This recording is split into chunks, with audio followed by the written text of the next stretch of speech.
Hello and welcome back everyone to the video series Dedication Show on CBS, where navigation is everything.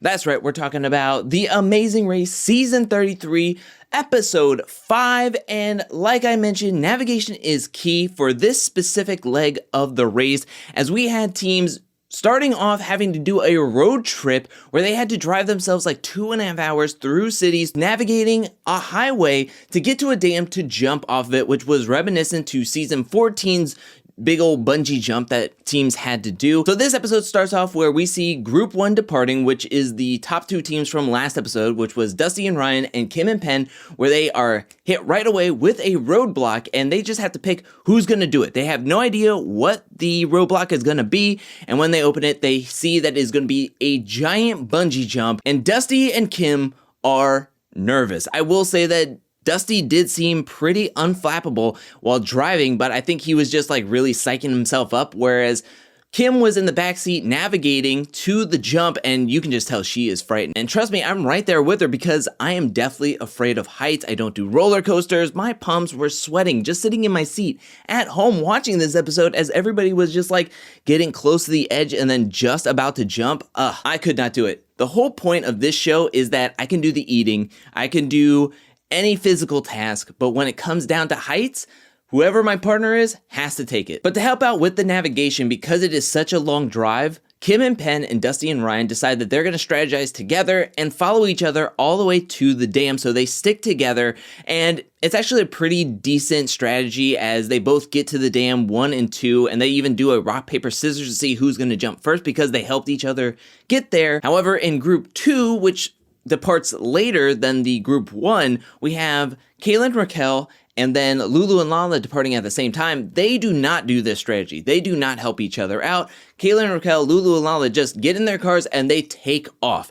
And this is where the edit gets a little bit funny because Raquel and Kayla, throughout the whole trip driving, they're talking about how proud they are of each other. They're talking about how good their navigation can be. They're saying how well they work together. They're feeling like they're up at the top. They feel like they're doing really well. But come to find out, they're taking the scenic route, and they're taking quite a bit longer than some of the other teams, where we see them dip from 3rd place all the way down to 5th, where they get jumped over by Lulu and Lala, who get to the jump 3rd, and then Akbar and Sherry, who was in Group 3 departure, which was departing even later than Group 2, they even hop over Raquel and Kayla, and now they're in 4th place heading into this jump, which, touching on Akbar and Sherry, I have to say that Sherry is pissed going into this roadblock because when they open up their clue, it says specifically that Sherry has to do the bungee jump because of Akbar's size and weight, and it would be a safety hazard if he would do the jump, so Sherry has to do the jump, and she is pissed. She just got done doing a heights challenge in the last leg, and now she has to do the bungee jump, which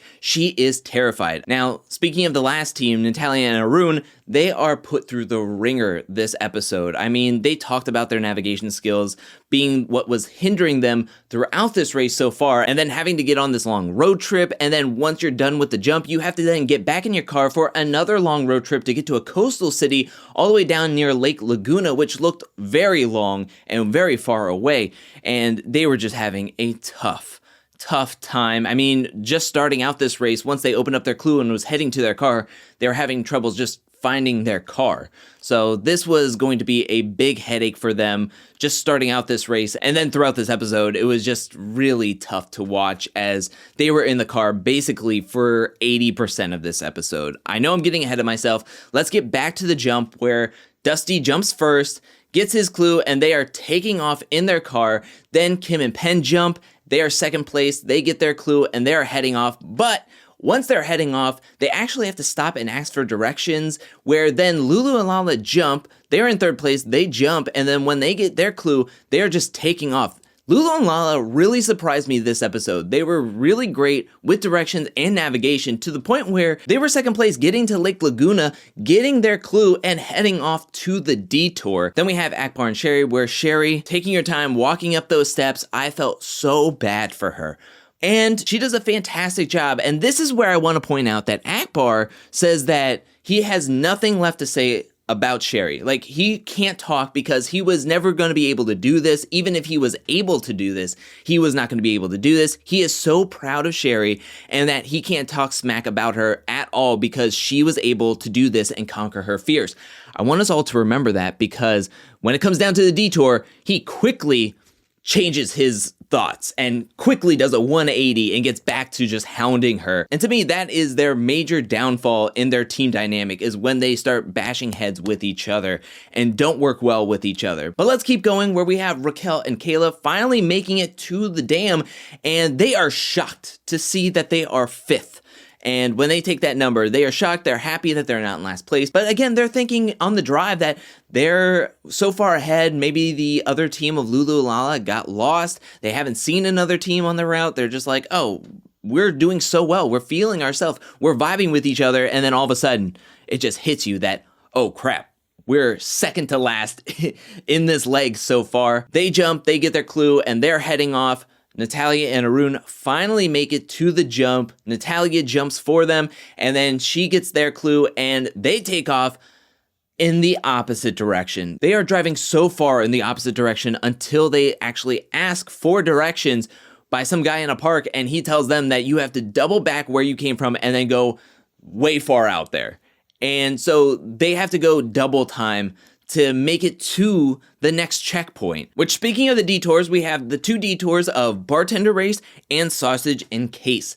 Bartender race, you have to take a ton of chestnuts and wine up these massive flights of stairs, deliver them. Once you deliver everything, then you will get your next clue to the pit stop. Next is sausage and case, where you have to case and stake 4 sausage spirals. You have to deliver it to a butcher. If you made them correctly, he will give you a thumbs up and your clue to the next pit stop. The bartender race is Dusty and Ryan, of course, Kim and Penn, and Akbar and Sherry. Sausage and case is Lulu and Lala, Raquel and Kayla, and Arun and Natalia. I'm always trying to put myself in the racer's shoes. I'm sitting there going, which one would I pick?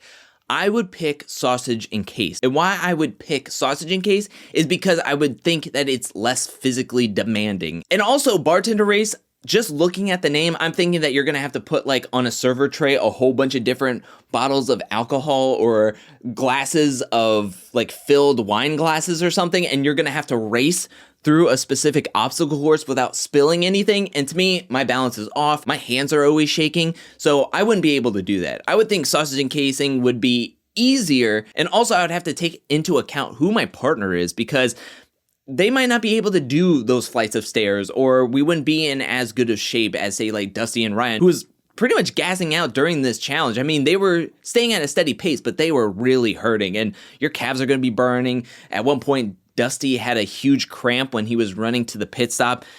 It was physically demanding. Let's go through bartender race first, as we have Dusty and Ryan being very cautious. They are the first ones there. I thought that they were going to try to muscle this out, kind of like when you're bringing in groceries from the car and you just want to take all the bags at once. I thought they were going to try that strategy of just trying to muscle this thing through the stairs and everything, and then find out that they couldn't do that. But instead, they start out this very cautiously. They do everything in 2 trips each. So they do the chestnuts in 2 trips. They do the wine in 2 trips. I thought that they were being overly cautious. I would have tried to do what Penn and Kim did, which was just take all the chestnuts at once. I thought they would be much more malleable. And then once the day was going on and they were progressing through, that's when they were like, okay, well, we have to take a couple of trips of wine, which it took them 2 trips, but they did 4 each on the first round, getting 8, and then they did 2 each on the last round, and then they were able to get their clue. And then we had Sherry and Akbar, which, so tough to watch. Akbar was just coming at Sherry over and over again. I mean, I understand trying to motivate somebody and trying to get the best out of them, but it wasn't that long ago that they were at the dam and Akbar was saying how proud he was of Sherry, and then to quickly turn it around and just come at her over and over and over again, just being like, we can't do this, we can't do that, why aren't you walking faster, we can rest later, hurry up, everybody's hot, what are you talking about? It's just like, dude, we're all in this pressure cooker, we're all in this together, let's just calm it down, relax. I mean, we had Lulu and Lala talking about how what they learned from when the race postponed and then coming back to it. They were talking about how they were frustrated with each other on the first part of this race, but they decided that they were going to try to be more calm, talk to each other, communicate better, and their progress in that aspect really shows in this leg specifically, as they were able to do the sausage casing pretty quickly. They were doing it efficiently. They were doing it so well despite them two not being very good cooks. Yes, their grandmother made sausages, but they said that they were never really too involved heavily with the cooking in their family. But they absolutely crush this sausage and case Detour. They get their clue and finish it in second, and it's because of that communication. And they were even talking in the car how they feel like they kind of undersell themselves and underrate themselves, and they're doing a fantastic job. I'm very proud of them and what they were able to accomplish this leg of the race specifically. But with the communication breakdown of Akbar and Sherry, I just don't know if they don't change that, will they be able to jump into the top elite of the racers in this game? I just don't know. To me, I don't necessarily see it. They've been in the bottom for a reason, and I think it's just they're not being able to get out of their own way. But they are able to finish this pretty well, and they start taking off.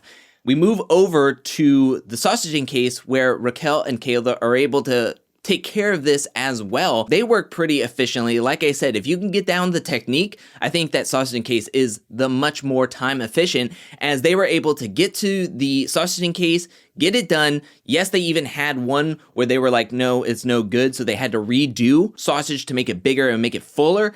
And the guy gave them a thumbs up, handed them the clue, and then they took off. They passed Akbar and Sherry, and they get to the pit stop right before them, and then Akbar and Sherry shows up. Now let's go over the pit stop and who ends where. Officially, at the end of this race, we have Dusty and Ryan coming in number one again. Then we have Lulu and Lala getting second place, Kim and Penn in third place, Raquel and Kayla in fourth, Akbar and Sherry in fifth, coming right behind them. We also find out from Phil when he was talking to Dusty and Ryan that there are 3 different departure times for the next leg of the race. So when Dusty and Ryan finish, they are in group 1, so is Lulu and Lala. And then we come to group 2, which is Kim and Penn, Raquel and Kayla, and Sherry and Akbar, which signifies that this is a non-elimination leg. So when Natalia and Arun finally get to their next clue, they do the sausage detour, they get to Phil. Phil is talking about how they came in last place, but luckily this is a non-elimination leg. They will be in group 3 departing by themselves. And again, I'm just sitting there going like, the singing cops got screwed for a second time in a row, getting eliminated on a leg right before a non-elimination leg. I guess I just wanted to see the singing cops do another leg and get a little bit farther, especially after traveling all that way to Switzerland to just then turn around and walk out the door after everybody was waiting 19 months and getting that second chance. I thought that they were going to give them one more chance to be a non-elimination leg, but this indeed is the non-elimination leg. So we have 6 teams still heading into the next episode.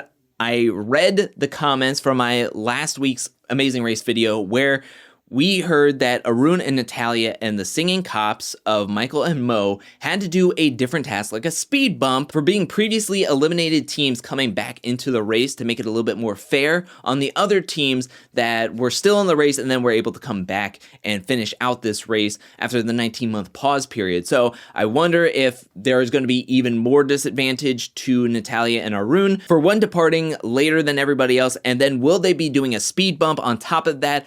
And will it be shown on the TV? I hope it is, because to me, the last episode didn't make sense just watching it purely and sitting there going like, why is the belt taking them so long when it should take them like that? It should be lickety split. But of course, there was an extra task on top of that. They cut it for time. I wish they would have just alluded to it or just shown like a snippet of it, of them just having to do it, and then maybe them getting their clue and then heading off to the belt, because they didn't even show the belt at all that much. I'm rambling. We have 6 teams heading off to the next leg of the race. Who do you think is going to be the next eliminated? Let me know that in the comment section below. And who are you rooting for? Are you happy that this was a non-elimination leg and Natalia and Arun are staying in? What do you think about the teams that are left? Who do you think are the top 3 teams? And who do you think can win this race? Let me know anything and everything you thought about this episode and further down in the comment section below. Thank you so much for watching. While you're down there, hit that like and subscribe button. I'll be back really, really soon with more Amazing Race content, more content in general. But until then, peace.